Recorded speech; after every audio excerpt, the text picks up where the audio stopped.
Hey, hey, hey, welcome to Games by Jay. My name is Majay, and today we're going over the bottom of the list for my top games of 2023.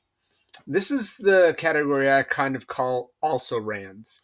Also rans are games that they're not really high up there for me, but I have them in my collection and we do play them. So uh, they're games that tend to be easily overplayed. They're easy to get to the table, and because they're easy to get to the table, they probably take less time. You don't need to refresh on the rules. They're easy to set up. They're easy to put away. All those things lead them to be maybe too frequently played. Um, that being said, they're not leaving our collection. There are some games that are not on my list at all that I own because I just don't care for them. So without further ado, let's look at the list. Number looks like 67. Uh, this is over my all of my games this year, so I'm not making it to 100. I actually have quite a few games on my shelf behind me that I've never played. I'm not putting them on the list. Why? Because I can't justifiably rate them. There are some games that I have on my list that I've played once, and I can justifiably rate them to a point. But I've tried to make it such that their placement is appropriate to my knowledge and experience with the game. So, most of these games on this also ran list, I have pretty good knowledge of. So, 67 is Bang, the bullet. This is the bullet edition. It's actually my daughter's. We got it for her. It actually comes with the base game and like 3 expansions. This is a social deduction, kind of like hidden role type game that is totally based on card play. I don't personally seek to play this game very often. It's not because I don't think it's a decent game. It's okay. When I first played it, I thought it was great. But the more I played it, the more I realized that you are really at the mercy of the draw. And if there was maybe some kind of mechanism in Bang that you could have more control over your actions, maybe I'd feel like, okay, that's more engaging to me. That's something I'd want to do.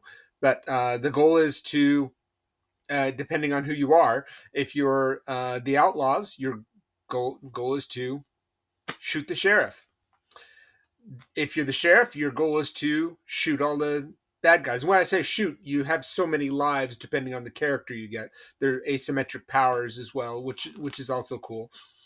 So there are things that mitigate the things that I don't like. I just don't know that they mitigate them enough. If you're the renegade, your goal is to get rid of all the bad guys, then get rid of the sheriff. So, uh, oftentimes when I've ever played the game, it's either really short and the sheriff dies quickly, or it's really long and it's a long drawn out thing and sheriff 50-50 wins, 50-50 loses. So Bang is on the list simply because, well, it is. Next, there are 2 games here that I don't have with me. One of them is in storage. One of them is at my parents' house. I actually gave it to my parents. The one that is in storage is Qwirkle. Qwirkle is a nice little tile laying game, blind tile selection, where you get certain points for combinations and patterns that you form on the table, and there's certain um, rules that prohibit certain placements and things like that. It's a very easy game, very easy to play. I think it is a gateway game in a lot of ways. It gets you into other games that make you say, "Oh boy, I really like that. I wonder if there's something more." And I think that's what it was for me. Like I said, it's in my storage right now, so I don't have it with me. So Qwirkle is number 66 overall. And mind you, there's not 66 in the also ran list. This is just kind of building up to everything else, all the other lists that I have. All right, next is Fox in the Forest. That's number 65 on my all my lists from 2023. Fox in the Forest, I did a piece on that for Two Player Tuesday. It's a two-player game, trick-taking game, where the cards, all the odd-numbered cards have varying abilities. Um, there's also a mechanism of trick taking such that if you go all out and try and win every trick, it's actually detrimental. You want to win just the right amount of tricks, which can be harder than winning them all. So I think it's an engaging game. I bought it for my parents because my parents are older and I thought it would be simple, but um, my mom tends to get intimidated by any game that isn't really, really simple and really familiar. So I'm going to talk about a game also on this list today that I gave them, hoping that they'll take to it, but so far they haven't. But anyway, I like Fox in the Forest.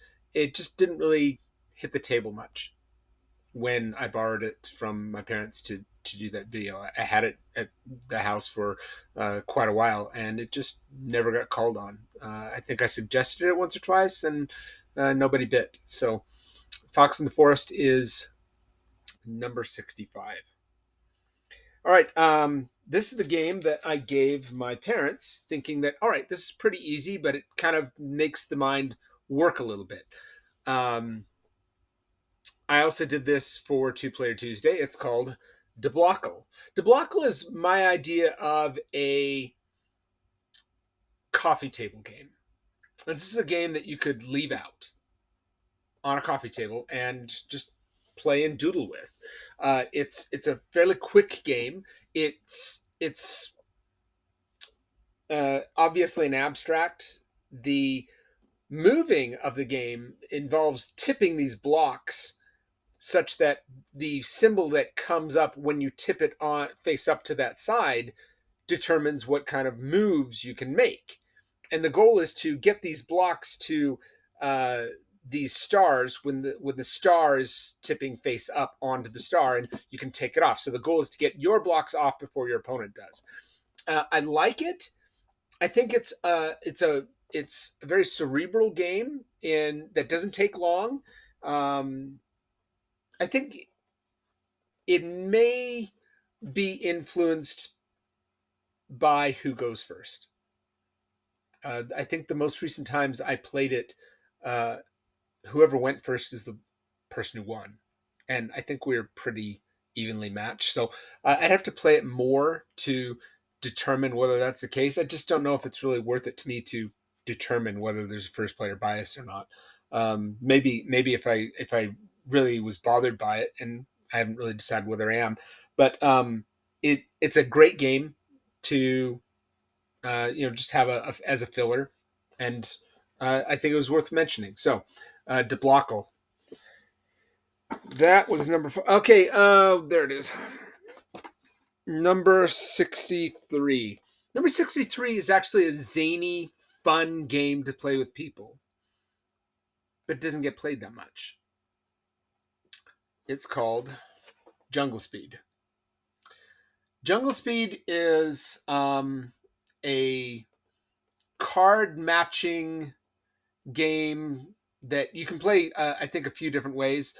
But you try and shed cards or try and win cards depending on how you play it. Kind of like Spot It. You can play Spot It in a bunch of different ways, which also is not on this list because I just feel like, all right, yeah, it's a game that we keep around and it's easy to play, but I just didn't feel like putting it on my list. If so, it would be on this list. Spot It would be.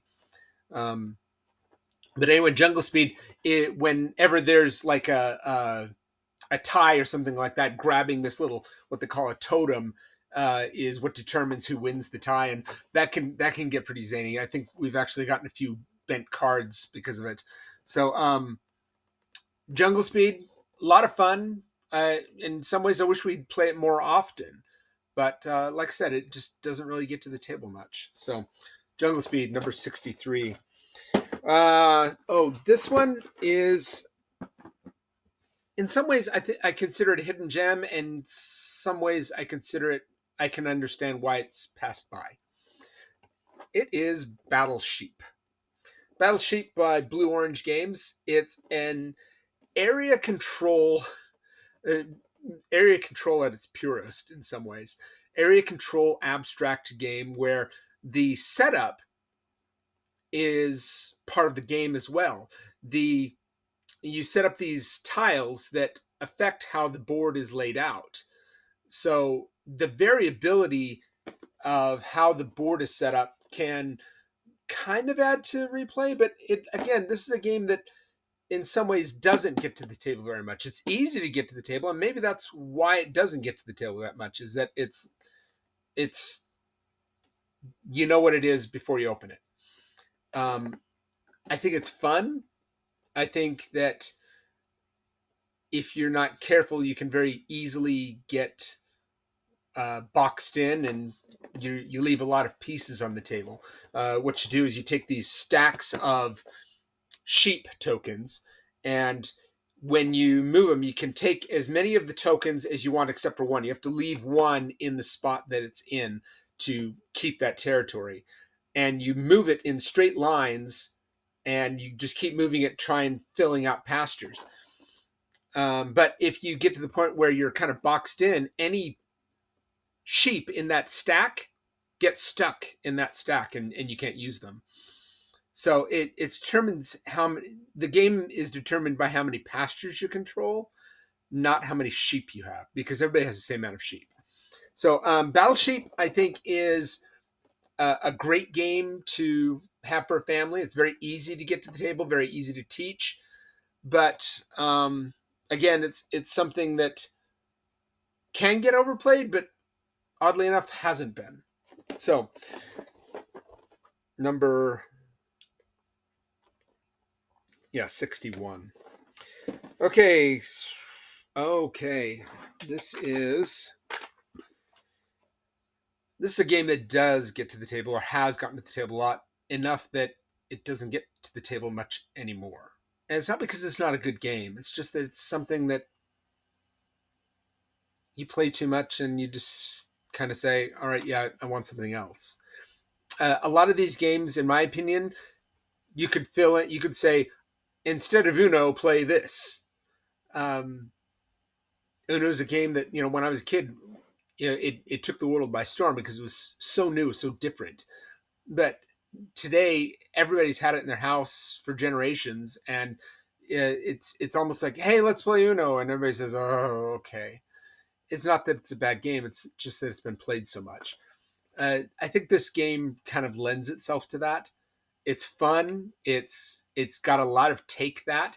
It is Cover Your Assets by Grandpa Beck's games. And just side note, Grandpa Beck, he's a great designer. They make a lot of good family games, a lot of different takes on old classics that maybe give it a little twist. But it's where you have to find pairs of cards, so it's set collection, and put them in your nest. So you start with a nest egg that can't be stolen, but you build onto that nest. But other people can challenge you by using the same card, and you can only counter that challenge by having another card or a wild for that challenge. And by the end of the game, sometimes a couple rounds, or sometimes it just you stop whenever you want, which is kind of another beef with me. It's like me, when I play a game, I want to play the full game, and you win when you get to $1 million. Oftentimes, even though this is a short game, people in my family, let's just play one round. It's like, yeah, but I mean, that doesn't really get you into the game. So, Cover Your Assets, still a good game, just it's kind of gotten overplayed, so I think it's kind of trying to cool off. Okay, let's see, what is next? I think... Oh, I actually skipped one. This is 62. This I put before Battle Sheep. maybe I skipped it because I think it should maybe be after Battle Sheet. This is a set collection, press your luck, boss battler. Um, it's called Dragonwood. This is by Game Right. Yeah, Game Right. Dragonwood is it's an easy game, and more often than not, this is the game that tends to get pulled out lately when we have a quick time for a game. My family isn't always very good at saying, "Hey, we're gonna have game time at this time," which means some of the longer games that I have, games that take up to an hour or more, don't get played. Dragonwood gets played because setup's easy, rules are easy to remember, um, and the mechanics are fairly simple, light in nature. Uh, Most of the strategy is simply push your luck, and me, I can get tired of push your luck games pretty easy. But Dragonwood is a game that we've had for a few years, and I think helped me get farther into the hobby. So Dragonwood is, it was, if I moved it up to where it should be, it would be number 60. Number 59 is a game that you probably have never heard of. It was a local production. Is religious themed, and I just like the mechanics of it. It is called Search, Ponder, and Play. I'm pretty sure it's out of print. I haven't seen it on the shelves in years. But Search, Ponder, and Play is kind of like a set collection. But what you do, it's set collection slash area control, if you can understand that. The cards have different colors on it: yellow, green, blue, red, and purple.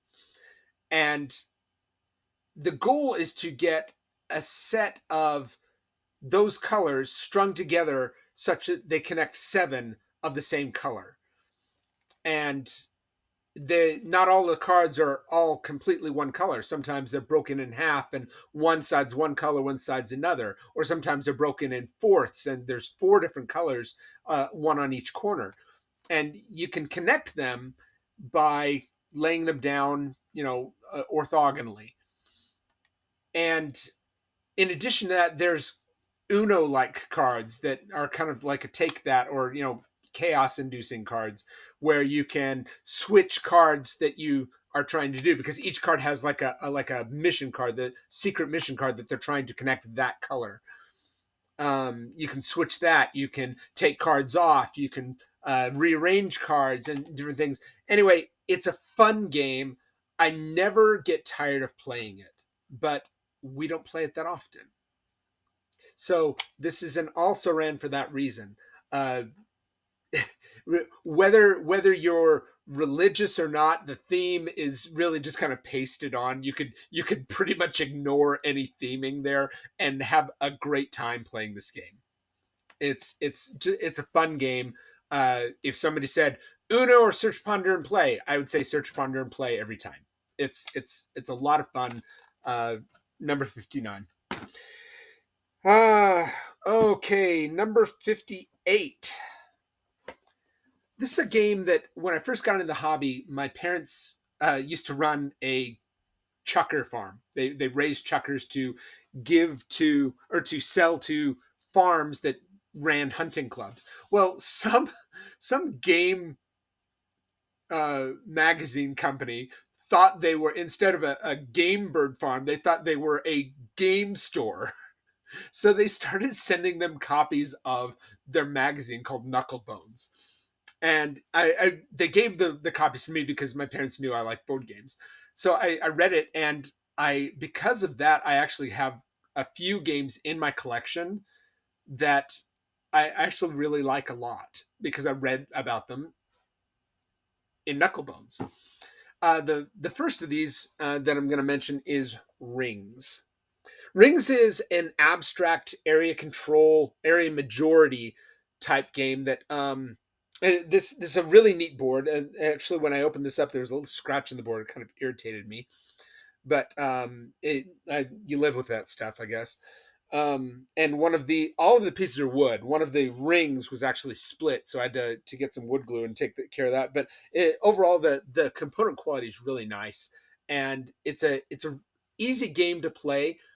In some ways, maybe it's too easy because it's like you go, all right, let's see, I can put a ring there and maybe get the majority, or I'll tie or take it away from somebody else. Sometimes it's almost like there's not enough excitement in the game, but I do like it. I'm not getting rid of it anytime soon, if at all. I think that Ringgz just maybe suffers a little bit from stigma. This is kind of like a tic-tac-toe alternative, only on steroids. And most games that are associated with tic-tac-toe, like Goblet or another one that is actually going to be on the list much higher, suffer simply because they're associated with tic-tac-toe. It's not that they're not good games. It says they think to themselves, oh, tic-tac-toe, I can't stand that game. Well, Ringgz is a good game. I don't think it's in print anymore, but if it is and you see it at a good price, pick it up, see what you think. So, Ringgz. Okay, this one is kind of I don't know. When I first got into the hobby more seriously, I got this thinking, oh, hey, this is out of print.